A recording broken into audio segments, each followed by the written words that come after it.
Moin Leute, hier ist Mutansen Mofan VR. Ich sitze gerade hier sehr früh in meinem Arbeitszimmer, in unserem Arbeitszimmer. Eigentlich ist es Isas, um ehrlich zu sein.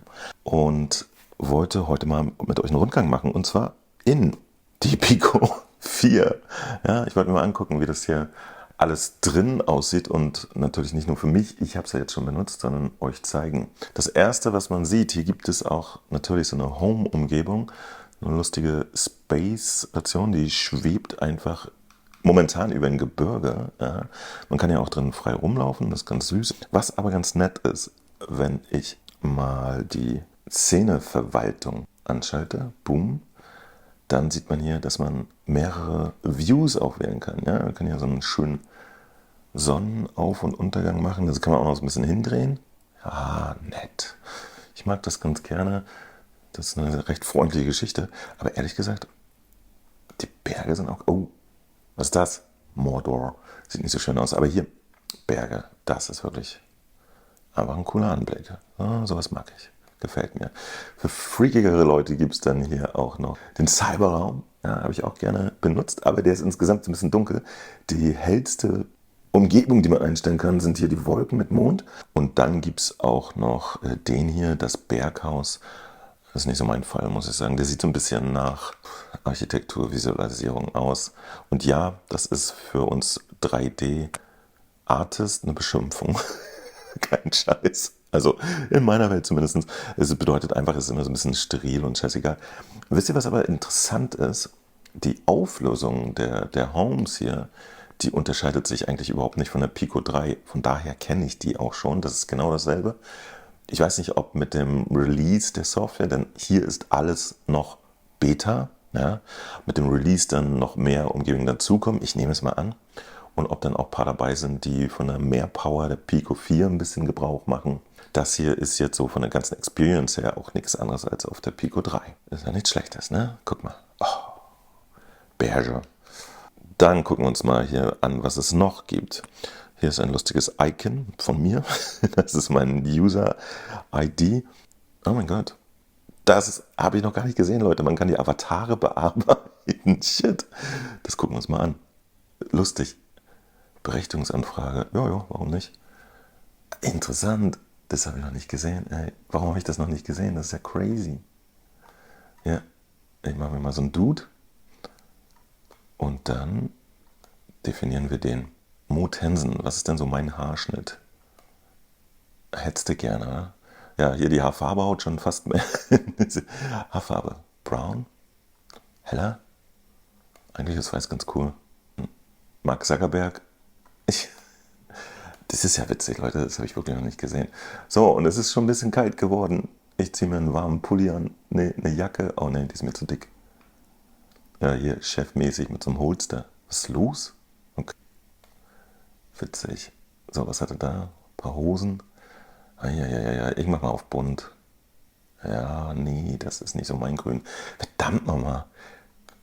Okay, also man kann hier einiges auswählen, aber das ist offensichtlich auch noch ein bisschen restriktiv. Die Hosen übrigens gefallen mir jetzt ganz gut, nur nicht unbedingt die Farbe. Ich bin irgendwie von dem ganzen Schwarz runter. Ich früher sehr viel getragen, jetzt nicht mehr. Was passt denn besser dazu hier? Das Hemd ist mir auch zu trist. Ihn hier? Ja, das ist nicht wirklich mein Style. Ne? So. Ja, aber interessant. Also könnt ihr live dabei sein, wo ich auch mal was komplett neu entdecke gerade. Der ist es auch nicht. Meine Güte, was ist denn hier los? Ich weiß nicht, was soll denn dieses Rollkragen mit einer Kette drumherum? Wer trägt das denn? Ich nicht. Oh. Na, okay, lassen wir es einfach so. Es ist noch relativ restriktiv, ne? Hier gibt es noch nicht so viel und vor allen Dingen, ja, einfach so ein paar Farben. Jetzt gucken wir mal, das Gesicht kann man ändern. Gesichtszüge, was haben wir denn da? Interessant. Bin eher der Typ, würde ich sagen, ne? Oh, auch nicht wirklich. Der hier? Ja, machen wir. Und Hautton. Ganz klar rosa.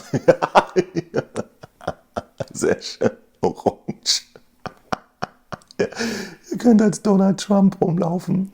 Oh nein. Nee. Das sieht ein bisschen gesünder aus. Schönes Ding. Okay. Ich habe einen Avatar. mit einem saublöden Hemd, aber es ist jetzt meiner. Speichern. Großartig. Schön, schön. Keine Ahnung, ob die schon für irgendwas benutzt werden können. Ich weiß es nicht. Gut, dass wir es mal gesehen haben. So, auch interessant hier, Fitness. Ich weiß nicht, das sieht jetzt auch genauso aus wie bei Quest, glaube ich, ja. Und ihr habt gesehen, hier guck mal am 12. Ich habe gestern eine Runde Indes gespielt, so ein bisschen mehr als 1,5 Stunden. Momentan bin ich in Indes Weltrang Erster mit einem Score von 140. Und das hat er sich hier gemerkt. Ja, da habe ich offensichtlich 503 Kalorien verbrannt. Nicht schlecht. Also dieses ganze System, ja, habe ich auch schon in einem anderen Video erzählt, dass es das gibt. Hier könnt ihr es mal sehen. Hier könnt ihr euch ein Ziel stecken, wie viel ihr am Tag am besten machen möchtet oder ob ihr nur ein paar Tage die Woche und so weiter und so weiter. Ich finde das gar nicht so schlecht als Motivation, ja, wenn man irgendwie sich bewegt und auch noch einen Benefit hat hier und sieht, ja, ich habe mich bewegt. Es bringt einen vielleicht dazu, dann hin und wieder die eine oder andere App anzuschalten und nochmal eine Runde zu drehen, wenn man sich hier so ein Ziel gesteckt hat. Ja, ich finde es echt gut. So, was haben wir hier? Erkunden. Das ist sozusagen der Startbildschirm. Ja, hier mein liebes Indes. Gestern nochmal gespielt und nochmal ganz in Ruhe alles gefühlt und so. Und ja, es ist besser als die Quest 2 Version. Schon allein wegen diesem besseren Haptik-Feedback, das schockt schon. Aber natürlich auch wegen der besseren Auflösung und so. Contractors übrigens, das konnte ich in meinem Spielevideo noch nicht beantworten. Jetzt habe ich die Entwickler gefragt. Die Pico-Version ist noch nicht mit Mods. Ja? Also das richtig geile Element an Contractors ist noch nicht da. Achtung. Wo wir gerade aber bei Spielen sind, hier im Store, den habe ich schon ausführlich gezeigt, habe ich ein Video drüber gemacht. Seitdem ich das gemacht habe, sind ja auch schon wieder ein paar neue Sachen. Lost in Abyss, Riesly Player, kann auch mal reingucken. Ist ein Evergreen Collection of Adelaide Design Training Games. Achso, ne, das ist tatsächlich ein Game. Hier, so, irgendwas Bewegungsgeschissel. Goliath Playing with Reality, Les Miles Body Combat und hier Ruins Magus ist dazugekommen. Demnächst, ach guck mal hier, Right After Life kommt demnächst auch. Das ist von den Leuten, die Apex Construct gemacht haben. Battle Sister und Saints and Sinners und Knock wussten wir schon. Schöne Geschichte. Also, das ist der Store. Übrigens, eine Sache ist noch ein bisschen schräg, wenn ich hier so rumscrolle. Ja, ich weiß nicht, ob man das im Video sehen kann. Das ist nicht so flüssig. Ja, also, die Experience hier. Ja, okay, jetzt geht's gerade. Aber manchmal, wenn man hier scrollt, dann ist es noch so ein bisschen ruckelig und so. Ne? Ich weiß nicht, ob sich das noch verbessern wird. Ist jetzt auch kein Beinbruch, aber irgendwie nett, wenn sowas alles super flüssig ist. Das Menü an sich und das ganze System, ja, also wenn ich in dem Spiel bin und wieder rausgehe etc., das fühlt sich nämlich momentan zumindest deutlich flüssiger an als bei der Quest, ja. Da habe ich immer so kleine Hänger und so, also bei der Quest 2 wohlgemerkt. Achso, guck mal hier, auch die Menüs kann man zueinander verschieben. Ob man jetzt noch ein zweites Fenster aufmachen kann oder so, muss ich gestehen, habe ich noch nicht rausgefunden. Ich denke eher nicht. So, und dann auch interessant, wir haben hier den Dateimanager. Der steht jetzt auf Videos, hier könnt ihr sehen, was ich so aufgezeichnet habe. Und was auch sehr angenehm ist, wenn ihr die Pico-App benutzt, dann wird es auch gesynkt. Ich sehe diese Sachen auf der Pico-App auf dem Handy und kann sie auch da direkt anschauen und angucken.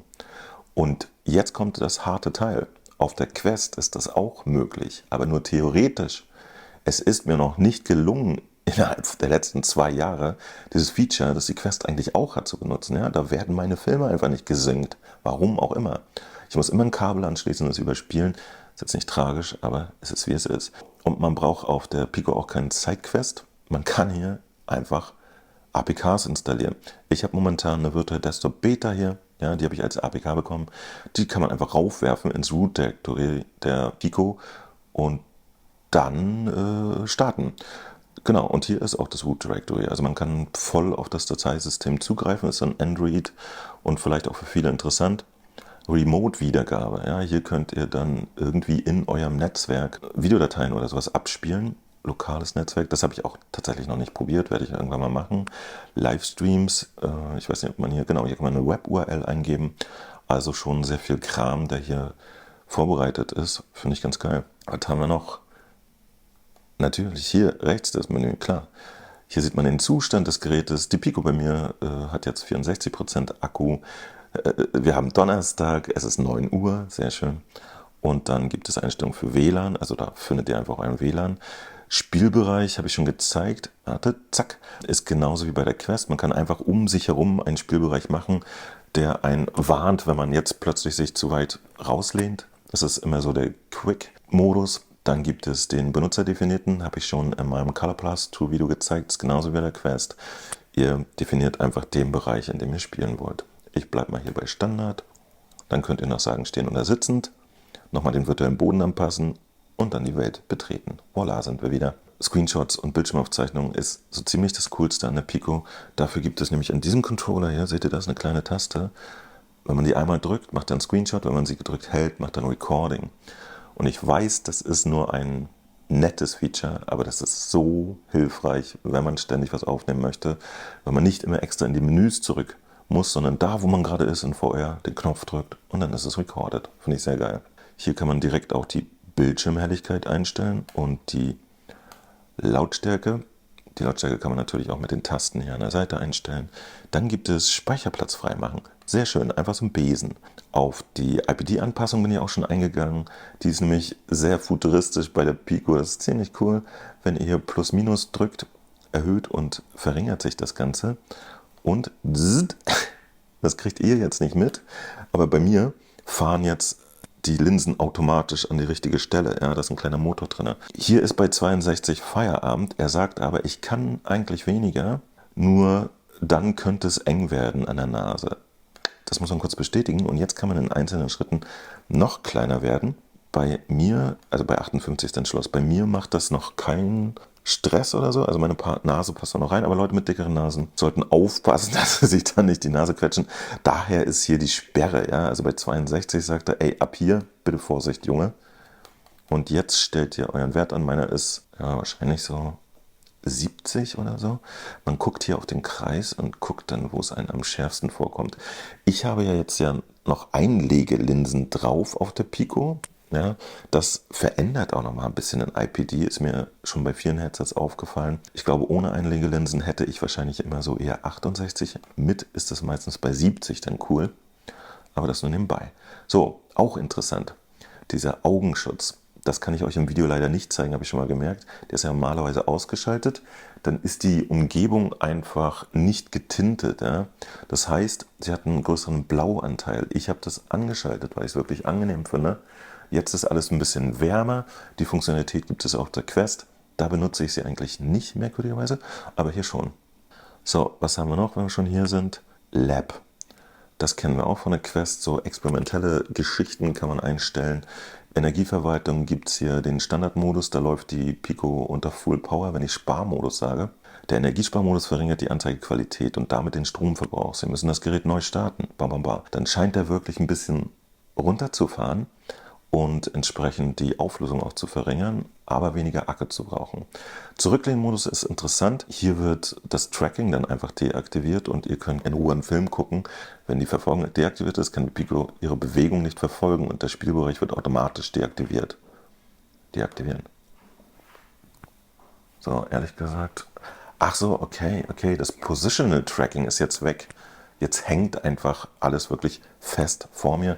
So wie damals bei einer Oculus Go, kennt ihr noch, ne? Schalte ich wieder aus. Und dann haben wir noch hier eine Umschaltung zwischen 90 und 72 Hertz. Ich habe es auf 90, ist augenschonender. Schnelldurchsichtmodus haben wir jetzt schon reichlich probiert. Wenn ich zweimal klicke, gucken wir raus. Zweimal klicken, sind wir wieder drin. Unter allgemein sieht man noch diese Systemversion. Das ist, wie gesagt, momentan eine Beta. Erst bei Release, also ab dem 18.10. gibt es dann nochmal ein Update. Da kommt dann die finale Systemversion raus. Alles, was ich hier zeige, ist also auch mit entsprechender Vorsicht zu genießen. Da könnten noch Änderungen eintreten. Apps verwalten, da könnt ihr gucken, ja, was für Apps ihr halt habt und die entsprechend sortieren und löschen. Benachrichtigungen verwalten ist mir noch nicht ganz klar, habe ich noch nicht ausprobiert. Hier gibt es ja auch den Benachrichtigungscenter-Button. Ich habe da noch nichts verbunden, kann ich euch noch nichts zu erzählen. Dann haben wir die Controller-Vibration, kann man einstellen. Die virtuellen Umgebungen haben wir schon angeguckt. Shortcuts, ich habe irgendwie keine Ahnung, was das bedeutet. Hier kann man sich vielleicht Dinge, ich weiß es nicht. Sprache kann man Deutsch einstellen, ist schon mal gut. Datum, Uhrzeit kann man angeben mit allen Sachen, die man möchte. Automatisch, dann synchronisiert sich das nach eurer Zeit. Screencast-Aufzeichnung. Und das ist wirklich interessant. Das Feature, ja, habe ich so sehnlichst erwartet und es kam auf der Quest erst nach 2,5 Jahren oder so. Und nee, eigentlich erst letztens, das sind schon 3 Jahre. Und hier ist es Gott sei Dank direkt eingebaut. Ihr könnt entscheiden, ob ihr vom rechten oder linken Auge aufnehmen wollt, ob ihr einen Weitwinkel aufnehmen wollt, das habe ich gerade aktiviert, oder ein bisschen closer. Dann könnt ihr hier sagen, bitte immer fragen, wenn ich das aktiviere. Auflösung ist interessant, hier steht jetzt hoch, das habe ich eingestellt. Die höchste Auflösung, die man hier fahren kann in einem 16:9 Format, ist 1512 x 850. Ja, auf der Quest geht tatsächlich volle HD-Auflösung 1920 x 1080, genannt 1080p. Das haben sie hier nicht gemacht, ich weiß nicht aus welchem Grund. Im Prinzip hat die Pico 4 ja höhere Auflösung als die Quest, aber das Rekorden geht nur in der Auflösung. Aber das, was ihr gerade seht, ist diese Auflösung. Also könnt ihr mal entscheiden, ob das gut genug ist. Dann gibt es noch quadratisch, das gute alte 87p, und den hier, glaube ich, brauchen wir nie. Ob das Mikrofon mit aufgenommen wird, ist ein- und ausschaltbar. Und das hier ist auch interessant. Ihr könnt auch das aktivieren oder deaktivieren. Dann bekommt ihr ein Bild, wo wirklich beide Augen aufgezeichnet werden. Ja, ich werde euch da mal jetzt kurz ein Foto einblenden. Es ist sehr witzig. Ich weiß nicht, wozu es gut ist, aber man kann das auch so machen.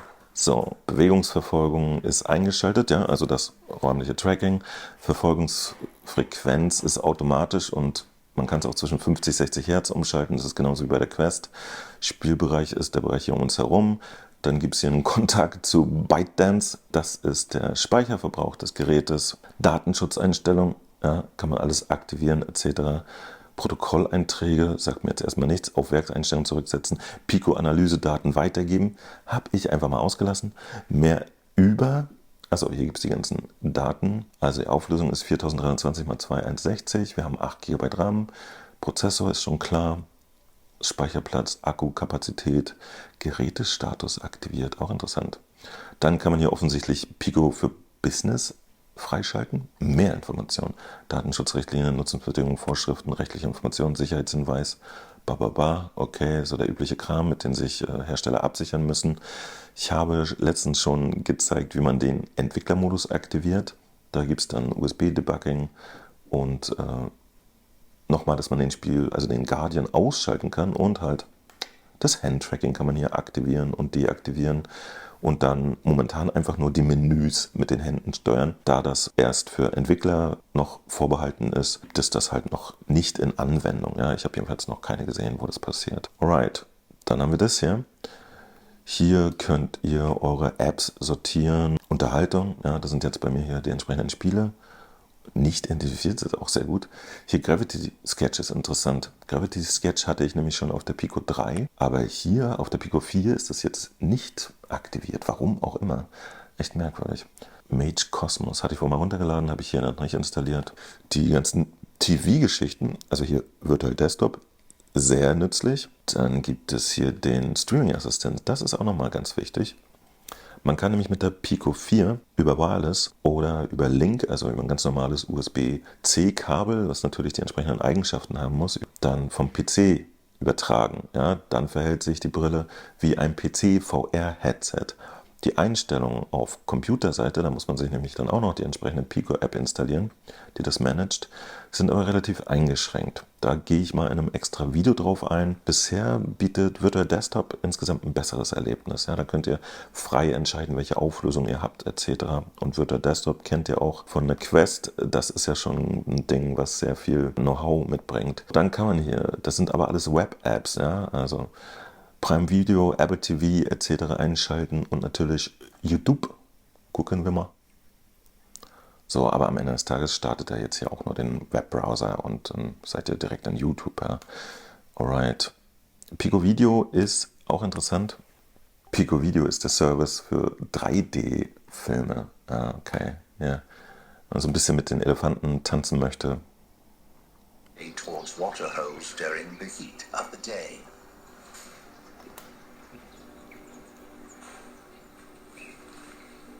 Ja, wenn ich die Kreistaste drücke, komme ich von allem immer wieder zurück in die Menüs hier. Ja. Aber was ich euch noch nicht gezeigt habe, was vielleicht interessant ist, das mache ich mal hier anhand eines Videos. Ja. Moin, meine Lieben. Hier haben wir halt den klassischen Kinosaal. Ja? Also die eigenen aufgenommenen Videos kann man sich jetzt hier in einem großen Kinosaal an einer 1000 Meter großen Leinwand angucken. Untertitel und Audio, Szene. Ich stopp mal kurz. Moduswechsel zwischen 2D, 3D, 3D, SBS etc. Ihr kennt das ja, das sind so Filme mit... Achso, hier müsste man mal die 2-Augen-Filme reinladen und gucken, wie das aussieht. Ob das wirklich ein Stereobild ergibt. Ihr könnt dann auch 180 und 360 Panorama und Fischauge einstellen. Bildwinkel anpassen. Ich muss jetzt einfach nur dahin gucken, wo ich es haben will. Und zack, für euch hat sich wahrscheinlich eben gar nichts geändert. Aber ich habe ein bisschen hochgeguckt. Videoanzeige, Sättigung, Kontrast, 3D-Versatz, kann man alles einstellen. Was ich noch vermisse, dass man noch einen anderen Kinosaal oder sowas machen kann. Ich habe auch schon gesehen, dass, ach ja, warum auch immer, jetzt ist gerade der Kinosaal komplett weg. So, achso, und hier hat man auch nochmal seine Videos im Zugriff. Akku und Uhrzeit wird auch gleichzeitig angestellt. Das kann man noch alles. Ton, Helligkeit, Geschwindigkeit. Okay, 4:3, 16:9. Ja, ist eigentlich alles da, was man braucht, würde ich mal behaupten, was ich euch noch zeigen kann. Ja, so schaut's aus. Ach ja, den Pico Browser natürlich. Ein Web-Browser. Hier könnt ihr eingeben, was ihr wollt. Mo-Star. Klack. Ah ja, die Tastatur ist vielleicht auch interessant, ne? Die Sonderzeichen kann man hier aufrufen. Ist erstmal ein bisschen ungewöhnlich, aber am Ende ganz lustig. Ja, also ihr könnt ganz normal im Web browsen. Es gibt hier Homepage, also Lesezeichen, ich weiß gar nicht, was das hier ist, Desktop und Mobile, aha.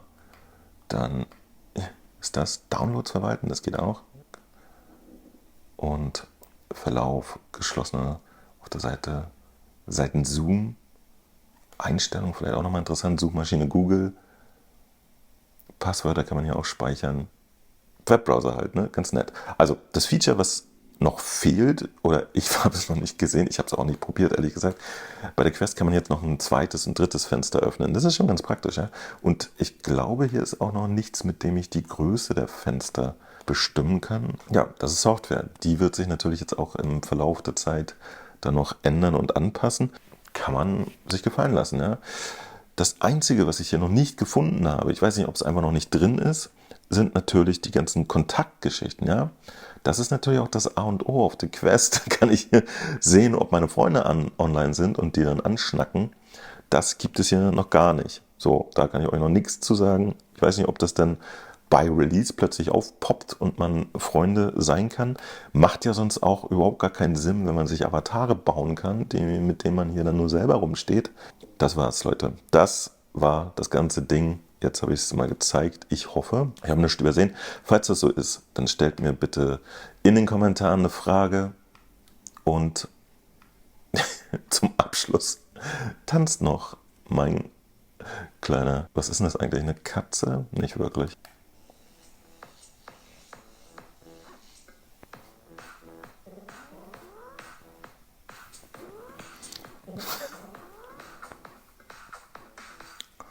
Ich weiß gar nicht, was ich damals getestet habe. Ich glaube, Fellanimation oder so. Und dann ist dieses Video rausgekommen. Das ist einfach nur so ein Gag. Kinderchen, das war's. Also, wenn ihr Fragen habt, stellt sie mir super gerne in den Kommentaren. Ich freue mich wenn ihr mir Kommentare schreibt. Ja. Dann seid doch so nett und liked gerne dieses Video. Ihr kennt es mit dem Algorithmus. Dann wird es bei YouTube mehr gesehen. Und oh, der ist auch so cool. Und wenn ihr den Kanal abonnieren wollt, hätte ich auch nichts dagegen. Jetzt bin ich raus. Motensen, MoFunVR. Bis Dansen. Immer für euch da. Ciao.